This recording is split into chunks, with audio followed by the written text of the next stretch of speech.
Lady Victoria Ashworth had always lived in the shadow of the royal family of Valdoria. As the stepdaughter of Queen Consort Elena, she possessed a sharp tongue and an even sharper ambition. The grand ballroom of Thornfield Palace buzzed with the whispers of nobility as the annual Harvest Festival celebration reached its peak. Crystal chandeliers cast dancing shadows across marble floors while orchestral music filled the air with elegant melodies. Princess Margaret, the king's sister, stood near the grand staircase in her traditional navy blue gown, speaking quietly with several foreign dignitaries. At 62, she commanded respect throughout the kingdom for her decades of charitable work and unwavering dedication to the crown.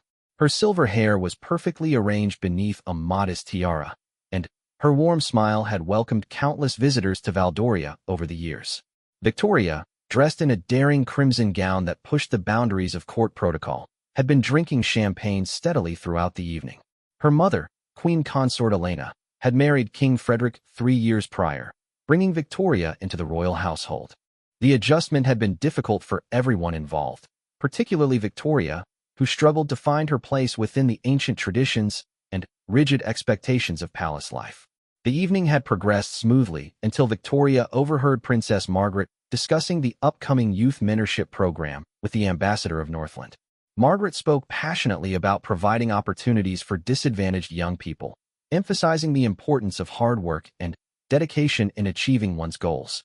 Her words were measured and thoughtful, reflecting years of experience in public service. Something in Margaret's tone triggered Victoria's resentment. Perhaps it was the wine, or perhaps it was the accumulation of months feeling like an outsider in her new family. Victoria approached the small gathering, her heels clicking sharply against the marble floor. The conversation gradually quieted as she drew near, the dignitaries sensing tension in her determined stride. "How inspirational, Princess Margaret," Victoria said loudly, her voice carrying across the immediate area. "Always so eager to lecture others about hard work and dedication. Tell me, what exactly have you sacrificed to earn your position? Was it challenging being born into wealth and privilege?" The ambassador of Northland shifted uncomfortably, glancing between the two women. Princess Margaret's expression remained composed, though a slight tightening around her eyes betrayed her surprise at the unexpected attack. Other guests began to notice the commotion, conversations gradually fading as attention turned toward the brewing confrontation. Victoria continued, emboldened by the audience she had attracted. "It must be exhausting pretending to understand the struggles of ordinary people when you've never worked a real job in your life. How many ribbon-cutting ceremonies does it take to qualify as public service these days?" The insult hung in the air like a physical presence. Princess Margaret had dedicated 40 years of her life to charitable causes, personally funding education programs, and spending countless hours visiting hospitals, schools, and community centers throughout Valdoria. She had written legislation protecting children's rights and had been instrumental in establishing the kingdom's first domestic violence shelters. Prince Alexander, King Frederick's eldest son and heir to the throne, had been across the room discussing trade agreements with his advisors when he noticed the disturbance. At 34, Alexander possessed his father's diplomatic instincts, but his grandfather's fierce protective nature when it came to family. He excused himself from his conversation and began moving through the crowd toward his aunt. The gathered nobles watched in stunned silence as Victoria's words echoed through the ballroom. Princess Margaret straightened her shoulders, her decades of public appearances having taught her to maintain dignity under pressure. She looked directly at Victoria, her voice steady when she spoke. "I believe you may have had too much champagne this evening, Victoria. Perhaps it would be best if you retired for the night." Victoria laughed, the sound sharp and unpleasant in the elegant setting. "How typical. Can't handle honest criticism, so you dismiss it as drunken rambling. This is exactly the kind of entitled attitude that makes the monarchy irrelevant in modern times." Prince Alexander reached the group just as Victoria delivered her final blow. His jaw tightened as he assessed the situation, noting his aunt's carefully controlled expression and the shocked faces of the international guests. The ambassador of Northland looked particularly uncomfortable, clearly wishing he could disappear from the awkward scene. "Victoria," Alexander said quietly, his voice carrying unmistakable authority despite its low volume. "I think you've said enough for one evening." Victoria turned to face him, her eyes bright with wine and defiance. "Oh, the Golden Prince arrives to save the day. How predictable. Are you going to lecture me about respect and tradition too?" Alexander stepped closer to Margaret, his protective instincts fully engaged. He had watched his aunt sacrifice personal happiness countless times for the good of the kingdom. She had never married, dedicating her life entirely to public service. She had been his confidant during his difficult teenage years and had supported him through every challenge he had faced as heir apparent. "You owe Princess Margaret an apology," Alexander said firmly. "Your behavior tonight is unacceptable and reflects poorly on our entire family." The confrontation had attracted the attention of nearly everyone in the ballroom. Servants paused in their duties to watch the drama unfold, while nobles whispered behind their fans and champagne glasses. King Frederick and Queen Consort Elena were across the room, unaware of the situation developing near the staircase. Victoria raised her chin defiantly. "I don't owe anyone an apology for speaking the truth. Just because you're all too polite to acknowledge reality doesn't mean I have to pretend along with you." Princess Margaret placed a gentle hand on Alexander's arm, sensing his growing anger. "It's all right, Alexander. Perhaps we should simply—" "No, Aunt Margaret," Alexander interrupted, his protective instincts overriding diplomatic protocol. "It's not all right. This behavior is completely unacceptable." The prince's voice had grown louder, drawing even more attention from the assembled guests. Victoria seemed to realize she had pushed too far, but her pride prevented her from backing down. The ambassador of Northland finally excused himself from the group, unwilling to witness any more of the family dispute. Alexander looked directly at Victoria, his expression cold and determined. "You've embarrassed yourself, insulted a respected member of our family, and created an international incident. This conversation is over." Victoria opened her mouth to respond, but Alexander had already turned away, offering his arm to Princess Margaret. "Aunt Margaret, would you honor me with a dance?" Margaret accepted gratefully, allowing Alexander to escort her toward the dance floor. The crowd began to part before them, conversations resuming in hushed tones as the immediate crisis passed. Victoria remained standing alone near the staircase, her face flushed with embarrassment and anger as she realized the extent of her social miscalculation. The orchestra, sensing the need for distraction, launched into a lively waltz. Alexander guided his aunt through the familiar steps, their movement elegant and practiced. Other couples gradually joined them on the dance floor, but the evening's earlier tension lingered in the air like an unresolved chord. As they danced, Alexander spoke quietly to Margaret. "I'm sorry you had to endure that." Victoria was completely out of line. Margaret smiled sadly. "She's struggling to find her place here, Alexander. The adjustment hasn't been easy for her."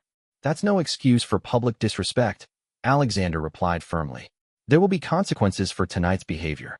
The dance ended, and Alexander escorted Margaret back to a group of friendly nobles who immediately surrounded her with supportive conversation. Victoria had disappeared from the ballroom, presumably having retreated to her chambers. The prince stood quietly for a moment, watching his aunt gracefully resume her diplomatic duties despite the earlier humiliation. King Frederick approached his son, having finally learned about the incident from concerned advisors. "Alexander, I understand there was some difficulty with Victoria tonight." "More than difficulty, father," Alexander replied. "She publicly insulted Aunt Margaret in front of international guests. Something needs to be done." The king nodded gravely. "We'll discuss this tomorrow morning. For now, let's focus on salvaging the evening for our guests." Alexander agreed, but his mind was already working through potential responses to Victoria's behavior. The insult to his beloved aunt would not go unanswered, and the consequences would extend far beyond a simple apology. The royal family's reputation was at stake, and, as future king, Alexander understood that decisive action was sometimes necessary to maintain respect and order within the palace walls. The remainder of the evening passed without incident, but everyone present understood that the real drama was just beginning. The next morning dawned gray and overcast, matching the somber mood that had settled over Thornfield Palace. Prince Alexander had barely slept, his mind churning with plans for addressing Victoria's unprecedented breach of royal protocol. He dressed carefully in his formal military uniform, understanding that today's meetings would require every ounce of authority his position commanded. Queen Consort Elena sat in her private sitting room, still in her silk nightgown and robe, staring out at the palace gardens. She had learned about Victoria's behavior from her lady-in-waiting just an hour earlier, and the news had left her shaken and embarrassed. Her marriage to King Frederick had been challenging enough without her daughter creating diplomatic incidents at state functions. A knock at Elena's door interrupted her troubled thoughts. "Enter," she called softly. Prince Alexander stepped into the room, his expression grave but respectful. "Good morning, Your Majesty. I hope you'll forgive the early hour, but we need to discuss what happened last night." Elena rose from her chair, wrapping her robe more tightly around herself. "Alexander, I'm mortified by Victoria's behavior. I've already sent word that I want to speak with her immediately. With respect, Your Majesty, this matter extends beyond a private family conversation," Alexander replied formally. "Victoria insulted Princess Margaret in front of foreign dignitaries. The ambassador of Northland has already sent word to his government about the incident." The queen consort sank back into her chair, the full implications of the situation becoming clear. "What are you suggesting?" Alexander remained standing, his posture rigid with military bearing. "Victoria needs to understand that her position in this family comes with responsibilities and consequences. Last night's behavior was unacceptable, and there must be appropriate repercussions." Elena nodded reluctantly. "What did your father decide?" "Father and I will be meeting with the Privy Council this morning to discuss appropriate measures. However, I wanted to speak with you first out of respect for your position and your relationship with Victoria." The queen consort appreciated Alexander's diplomatic approach, even though she could sense the steel beneath his courteous words. "I understand. What are you considering?" Before Alexander could answer, another knock echoed through the room. Elena's personal secretary entered, looking flustered. "Your Majesty, Lady Victoria is here and insists on speaking with you immediately." Elena glanced at Alexander, who nodded slightly. "Send her in." Victoria entered the room wearing a simple morning dress, her hair hastily arranged and her face pale from lack of sleep. She had clearly been crying, her eyes red-rimmed and puffy. When she saw Alexander standing in the formal uniform, her expression hardened defensively. "I didn't realize this was an official interrogation," Victoria said, her voice carrying traces of the previous evening's defiance despite her obvious distress. "Victoria," Elena began gently, "please sit down. We need to discuss what happened last night." Victoria remained standing, crossing her arms over her chest. "I suppose you're both here to lecture me about proper royal behavior and family respect." Alexander stepped forward slightly. "We're here because your actions last night embarrassed our family and potentially damaged Valdoria's international relationships. This isn't about lectures, Victoria. This is about consequences." "Consequences?" Victoria's voice rose. "What kind of consequences?" Elena held up a hand, trying to maintain calm. "Victoria, sweetheart, what you said to Princess Margaret was completely inappropriate. She's been nothing but kind to you since you joined our family." Victoria's composure cracked slightly. "Kind? She's been condescending and judgmental from the moment I arrived, always making subtle comments about proper behavior and royal traditions. I was tired of pretending everything was perfect." Alexander's expression remained unchanged. "Princess Margaret has dedicated her entire life to serving this kingdom. She deserves respect, not public humiliation. Everyone acts like she's some kind of saint," Victoria shot back. "She's never had to work for anything in her life, never had to struggle or face real challenges. It's easy to be charitable when you've never wanted for anything." The prince's calm finally showed a crack. "You have no idea what you're talking about. Princess Margaret gave up marriage and children to serve this kingdom. She's worked 18-hour days for 40 years, traveled to disaster zones, comforted grieving families, and personally funded schools and hospitals throughout Valdoria." Victoria faltered slightly, but her pride kept her defensive. "That's not the same as real work." "Real work?" Alexander's voice grew colder. "She holds advanced degrees in international relations and child psychology. She speaks 6 languages fluently. She's authored legislation protecting vulnerable citizens and has negotiated treaties that have prevented conflicts. What exactly would qualify as real work in your opinion?" Elena watched the exchange with growing concern, recognizing that the conversation was escalating beyond productive discussion. "Perhaps we should all take a moment to—" "No," Alexander interrupted, his attention focused entirely on Victoria. "She wanted to have this conversation, so let's have it. Victoria, you've been part of this family for 3 years. In that time, what have you contributed? What work have you done for the kingdom?" Victoria's face flushed red. "I didn't ask to be part of this family. I didn't ask for any of this responsibility. Yet you enjoy all the privileges," Alexander replied. "The designer clothing, the luxury apartments, the international travel, the staff attending to your every need. You accept all the benefits of royal life while rejecting any of the obligations. Tears began forming in Victoria's eyes, but she refused to back down. It's not that simple. Actually, it is that simple, Alexander continued relentlessly. You either embrace your role in this family with dignity and respect, or you face the consequences of your choices. Elena finally stood, moving between her daughter and stepson. Alexander, perhaps we should discuss this more calmly. Alexander stepped back slightly, but his expression remained stern. Your Majesty, I understand your protective instincts. However, last night's incident cannot be ignored or minimized. Victoria's behavior reflected poorly on our entire family and potentially damaged important diplomatic relationships. Victoria wiped her eyes with the back of her hand. So what happens now? Are you going to exile me from the kingdom? That's not my decision to make alone, Alexander replied. However, there will be consequences. The Privy Council will determine appropriate measures, and those measures will be implemented regardless of personal feelings or family relationships. Elena looked between her daughter and stepson, understanding that the situation had moved beyond her ability to mediate. What are you considering? Alexander adjusted his uniform jacket, the gesture emphasizing his official capacity. Several options are being discussed. Victoria could have her royal allowance suspended, her public duties revoked, her residence relocated outside the palace, or various combinations of these measures. Victoria's eyes widened. You can't be serious. I'm completely serious, Alexander replied. Your behavior last night demonstrated that you either don't understand or don't accept the responsibilities that come with your position. Until you do, enjoying the privileges of that position is inappropriate. Elena felt torn between supporting her daughter and understanding the necessity of maintaining royal dignity. Is there no room for apology and learning from this mistake? Alexander considered the question carefully. A sincere apology would be a necessary first step, but it wouldn't be sufficient. Victoria needs to demonstrate genuine understanding of her role and commitment to fulfilling her obligations appropriately. Victoria slumped into a chair, the full weight of the situation finally settling on her shoulders. What kind of demonstration? That would be determined by the Privy Council, Alexander replied. However, it would likely involve actual work, charitable duties, public service, educational requirements, and strict behavioral guidelines. The room fell silent as Victoria contemplated her options. Elena moved to her daughter's side, placing a comforting hand on her shoulder. Alexander remained standing at attention, his role as future king requiring him to prioritize the kingdom's interests over personal relationships. Finally, Victoria looked up at Alexander.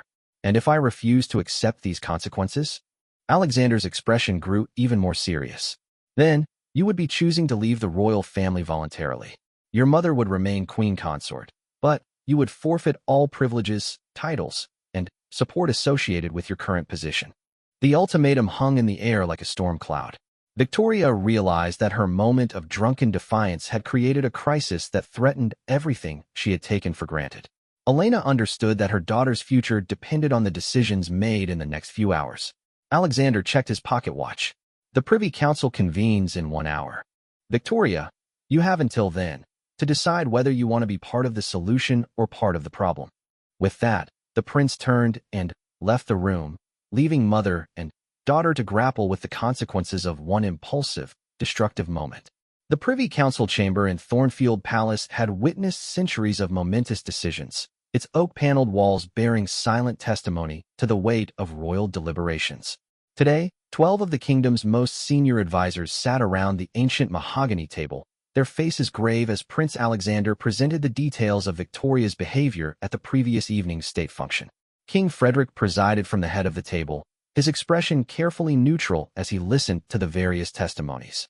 The ambassador of Northland had submitted a formal report describing the incident, expressing concern about the diplomatic implications of such public discord within the royal family. Several other foreign dignitaries had also shared their observations, painting a picture of unprecedented breach of protocol. Lord Chancellor Edmund Fairfax, a distinguished man in his 70s who had served 3 monarchs, cleared his throat before speaking. Your Majesty, in my 40 years of service to the crown, I have never encountered such blatant disrespect displayed so publicly by a member of the royal household. Prince Alexander nodded grimly.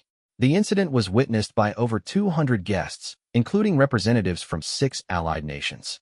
The footage has already appeared on social media platforms, and several news organizations are requesting official statements.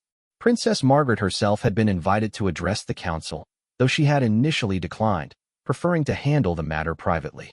However, the international attention had made private resolution impossible. She sat quietly at the far end of the table, her dignified presence a stark contrast to the chaos Victoria had created. Princess Margaret, King Frederick addressed his sister formally. We need your perspective on this situation. How do you wish the council to proceed?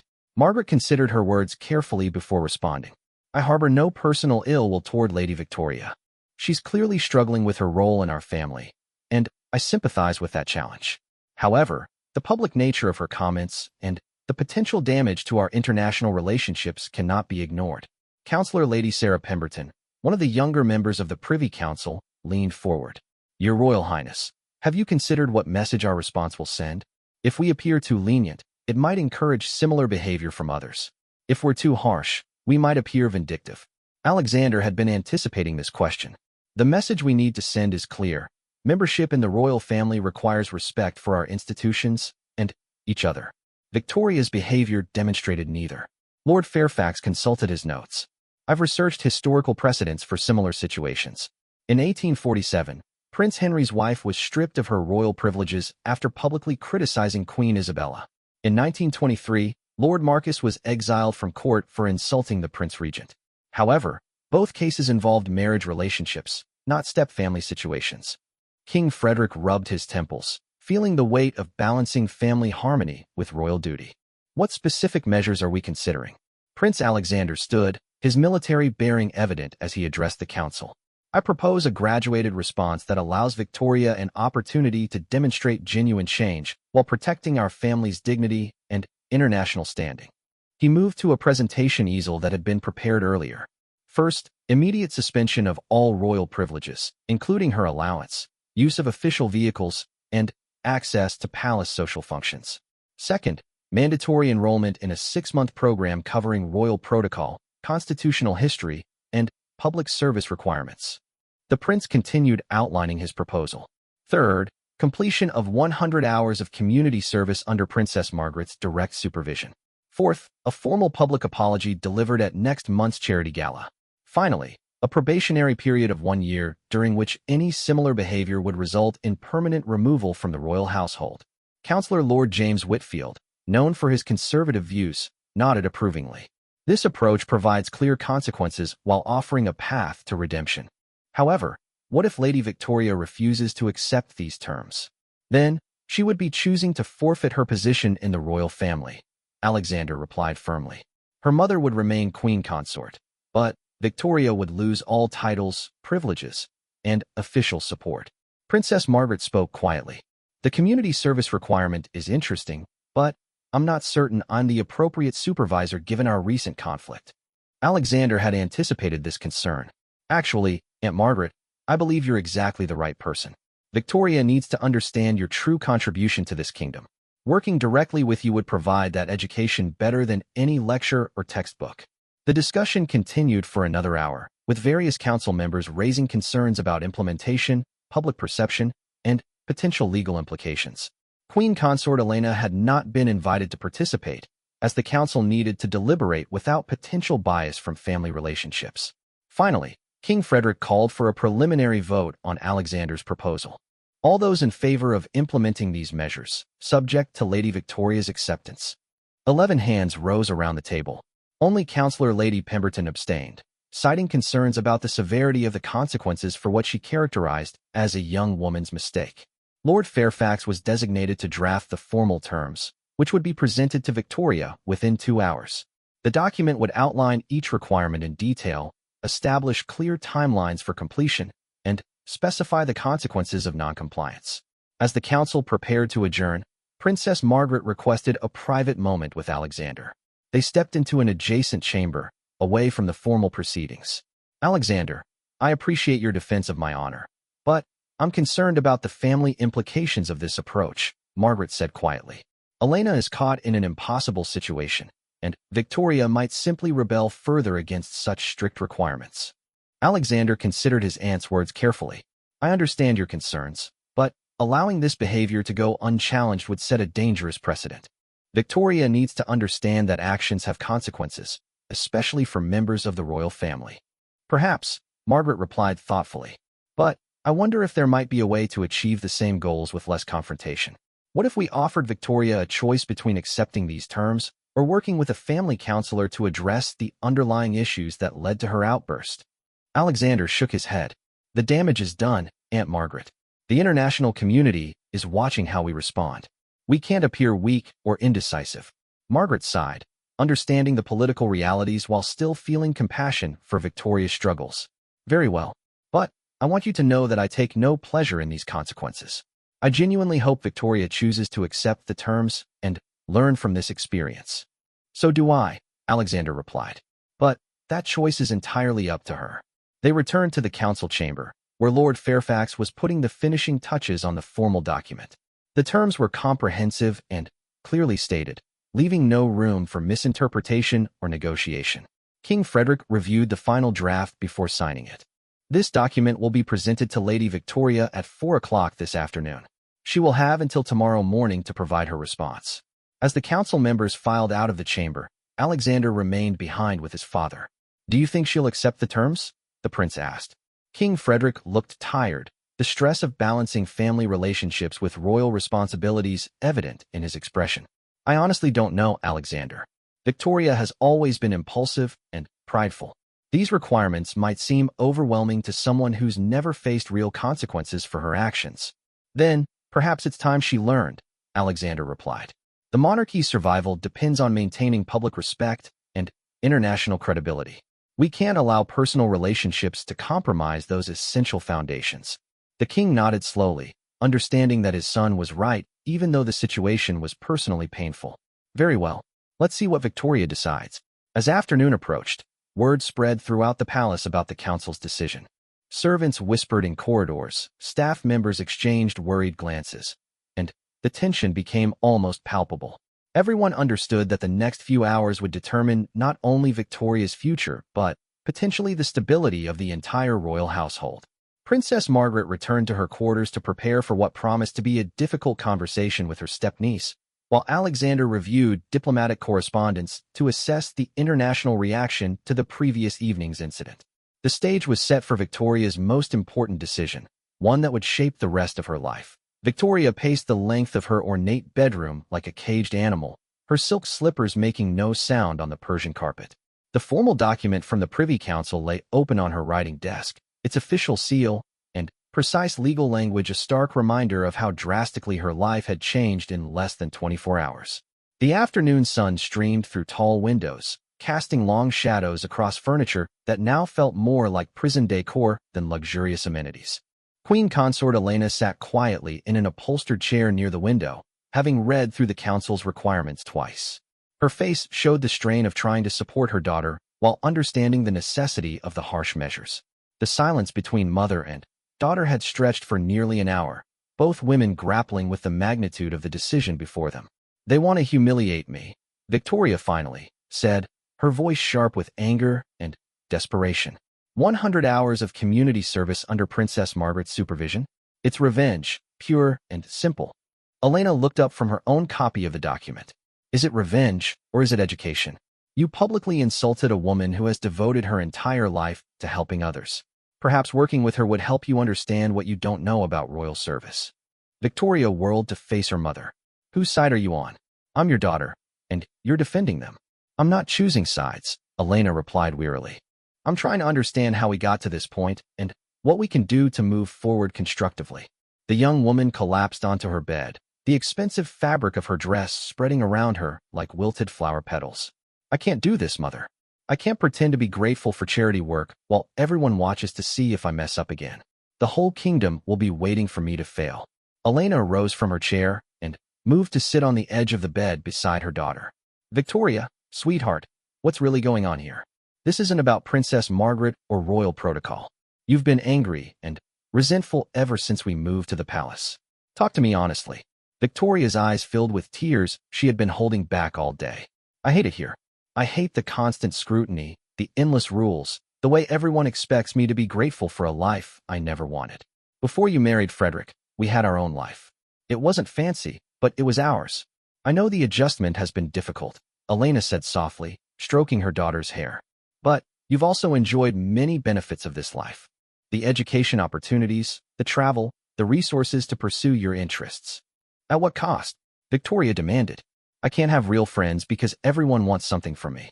I can't pursue a normal career because it might compromise royal dignity.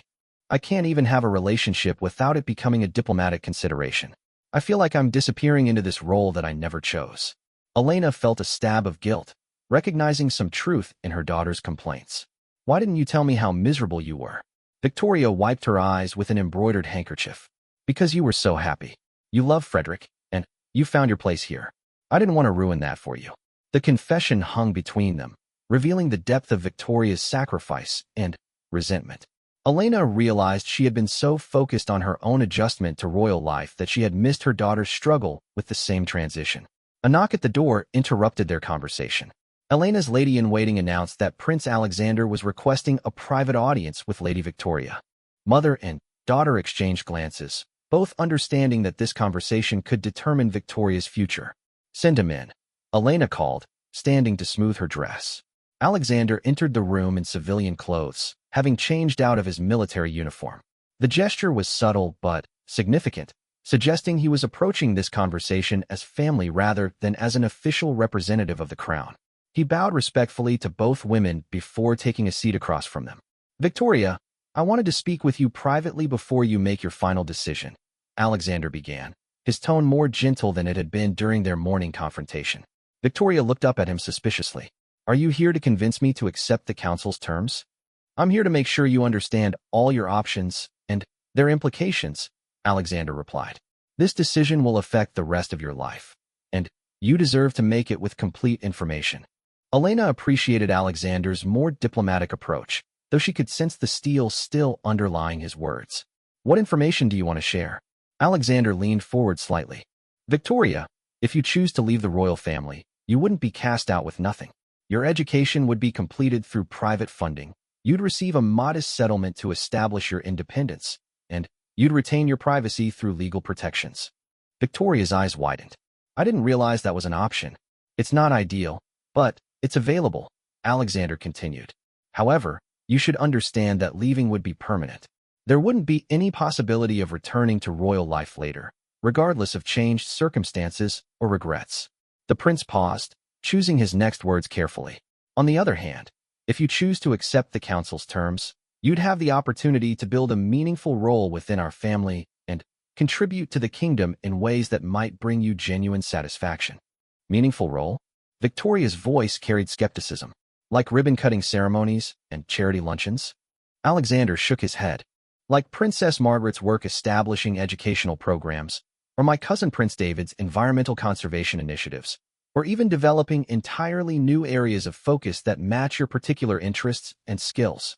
Elena watched the conversation with growing hope, sensing that Alexander was offering her daughter a perspective she hadn't previously considered. What are my particular interests and skills? Victoria asked bitterly. I don't even know anymore. You have a degree in communications and marketing, Alexander pointed out. You speak 3 languages fluently. You understand social media and contemporary culture in ways that many of us don't. Those could be valuable assets for modernizing our public outreach and connecting with younger citizens. Victoria looked surprised by this assessment. I never thought about using those skills for royal work. Because no one ever suggested it, Alexander admitted. We've all been so focused on fitting you into existing roles that we haven't considered creating new ones that suit your strengths. Elena felt a surge of gratitude toward her stepson for showing such understanding and flexibility. Alexander, are you saying the council's requirements could be modified? I'm saying that if Victoria demonstrates genuine commitment to serving the kingdom, there would be opportunities to develop her role in directions that feel authentic to her, Alexander replied. But that development would have to come after proving her dedication through the established requirements. Victoria was quiet for several minutes, processing this new information. The community service requirement still feels like punishment. Alexander nodded. It is punishment, Victoria. But it's also education. Princess Margaret's work isn't ceremonial ribbon cutting. She's involved in policy development, international negotiations, and hands-on program management. Working with her would teach you skills that most university programs can't provide. And if I mess up during the probationary period? Victoria asked. Then you'd face the consequences, Alexander replied honestly. But if you succeed, you'd have a genuine role in the kingdom's future and the respect that comes with earning your place rather than simply inheriting it. Victoria looked at her mother, who nodded encouragingly. It's your decision, sweetheart, but I think Alexander is offering you something valuable, a chance to build a life here that feels authentic to who you are.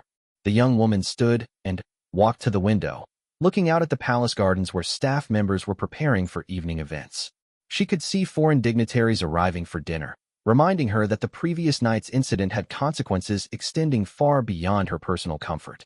If I accept these terms, Victoria said slowly, I want some input into how my role develops.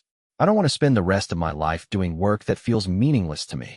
Alexander stood as well. That seems reasonable, assuming you complete the required probationary period successfully.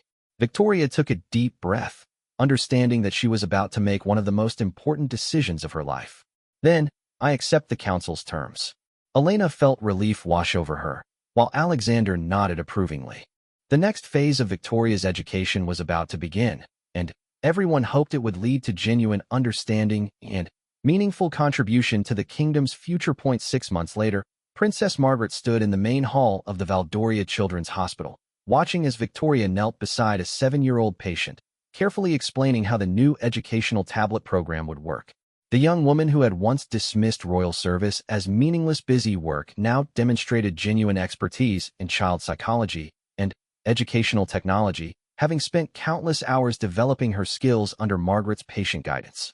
The transformation had not been easy or immediate. Victoria's first weeks of community service had been marked by resentment, mistakes, and occasional outbursts of frustration. She had complained bitterly about early morning schedules, questioned the value of every activity, and initially treated her obligations as elaborate punishment rather than learning opportunities. Margaret had maintained firm expectations while offering gentle guidance, gradually helping Victoria understand the deeper purpose behind royal service. The turning point had come during Victoria's 4th week, when she accompanied Margaret to visit families affected by severe flooding in the northern provinces. Seeing genuine suffering and the immediate impact of royal intervention had shattered Victoria's cynical assumptions about charitable work. She had witnessed Margaret personally coordinating relief efforts, negotiating with government officials, and comforting grieving families with authentic compassion and practical assistance. Prince Alexander observed the hospital visit from across the room, noting Victoria's easy interaction with both children and medical staff. Her communications background had proven invaluable in developing patient education materials, while her understanding of social media had helped the hospital reach younger patients and their families more effectively. She had found ways to make her skills relevant to royal service while discovering genuine satisfaction in meaningful work. Dr. Sarah Chun, the hospital's chief pediatrician, approached Alexander with obvious enthusiasm. Your Royal Highness, Lady Victoria has been extraordinary to work with. The tablet program she developed has improved patient engagement by 40%, and her social media campaigns have increased community awareness of our services significantly. Alexander smiled, remembering Victoria's initial claim that royal work was meaningless ceremony. She's found her niche, hasn't she? More than that, Dr. Chen replied. She's created entirely new approaches to patient communication and community outreach. We've had inquiries from hospitals in 3 other kingdoms asking about implementing similar programs. Princess Margaret joined their conversation, her expression warm with genuine pride. Victoria has exceeded every expectation. Her probationary period officially ended last month, but she's chosen to continue expanding her involvement in educational initiatives. Alexander felt deep satisfaction seeing his aunt's vindication. The woman Victoria had once insulted as out of touch and privileged had become her most valued mentor and strongest advocate. Their working relationship had evolved into mutual respect and genuine affection, healing the wounds created by that unfortunate evening 6 months earlier.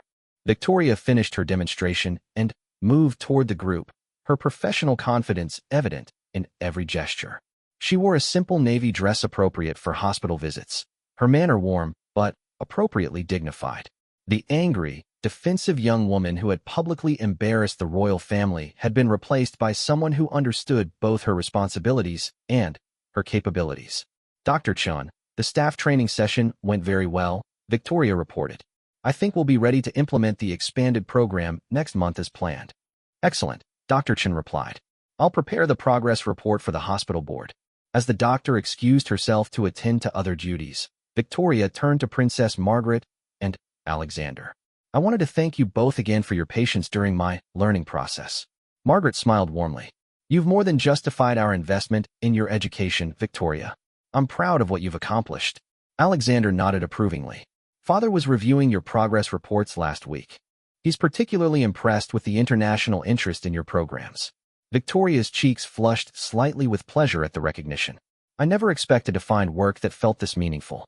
When I first started here, I thought I was just serving time until my probation ended. What changed your perspective? Alexander asked, though he suspected he knew the answer. Understanding that royal service isn't about appearing charitable, Victoria replied thoughtfully. It's about using privilege and resources to create real change in people's lives. When I saw the difference our programs made for patients and families, everything shifted for me. Margaret exchanged a meaningful look with Alexander, both remembering Victoria's earlier dismissal of exactly this kind of work. The young woman's genuine transformation had validated their approach of combining firm consequences with educational opportunities. What are your plans for expanding the program? Alexander inquired. Victoria's eyes lit up with enthusiasm. We've been contacted by the Minister of Education about developing similar initiatives for schools in underserved areas. Dr. Chen thinks we could adapt the hospital program for classroom use, particularly for children with learning differences. That sounds like exactly the kind of innovation Father hoped to see from younger family members, Alexander observed. The three royals walked together through the hospital corridors, Victoria pointing out various improvements that had been implemented since she began working there. Her knowledge was detailed and practical, demonstrating genuine engagement with every aspect of the programs she had helped develop. As they prepared to leave the hospital, Victoria paused at the main entrance.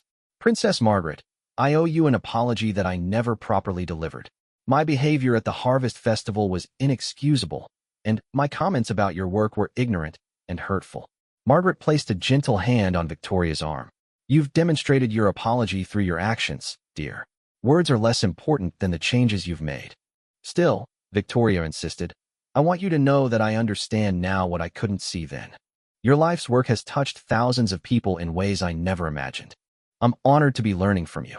Alexander watched this exchange with deep satisfaction, remembering his anger on that evening 6 months earlier when Victoria had publicly humiliated his beloved aunt. The young woman's transformation from entitled, resentful stepdaughter to dedicated public servant had exceeded everyone's expectations. As their official car arrived to transport them back to the palace, Victoria's phone chimed with a message. She glanced at it quickly, then smiled. It's from Dr. Chun. The children's ward staff wants to implement our reading program in 2 other hospitals by year's end. How do you feel about expanding so quickly? Margaret asked. Excited and terrified, Victoria admitted honestly. But also grateful that I have work that feels important. I never expected to find purpose in royal life. But now I can't imagine doing anything else. Alexander settled back in his seat as their car pulled away from the hospital. Father will be pleased with today's progress report. Your work is exactly the kind of modernization the monarchy needs to remain relevant and respected. Victoria looked out at the passing cityscape, reflecting on how dramatically her life had changed. I understand now why you were so angry that night. I was rejecting everything without understanding what I was actually rejecting. We all learned from that experience, Alexander replied diplomatically. Sometimes crisis creates opportunities for growth that wouldn't have existed otherwise. Princess Margaret nodded thoughtfully. The important thing is that you found your way to meaningful contribution. The path wasn't easy, but the destination has been worth the journey. As they approached the palace, Victoria felt a deep sense of satisfaction and purpose that had been entirely absent from her life just months earlier. The angry, lost young woman who had lashed out at Princess Margaret had discovered that royal service, when properly understood and authentically pursued, offered opportunities for genuine impact and personal fulfillment. Prince Alexander's firm response to her destructive behavior had ultimately provided the structure and motivation she needed to transform her approach to royal life. What had initially felt like harsh punishment had become the foundation for discovering her true potential and developing a meaningful role within the kingdom. The royal family had weathered the crisis successfully, emerging stronger and more united than before.